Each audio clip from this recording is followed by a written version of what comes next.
The jujubes are doing really well. You can see them right here. This one is probably not pollinated. That's going to come right off. Yep. But they're all over. The thing with the jujube is that it ripens from the top down. So you'll see the big fruit up top, and when you go down, you'll see smaller fruit down the tree. As you can see right here, still forming. Really interesting tree. And there's some more right here.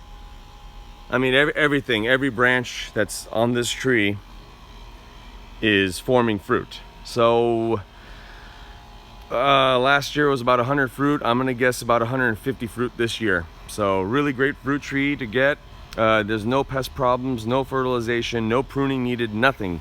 Just leave it alone, let it grow, let it produce delicious Chinese dates. And there's a wasp right there.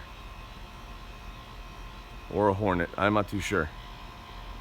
Got out of my vision.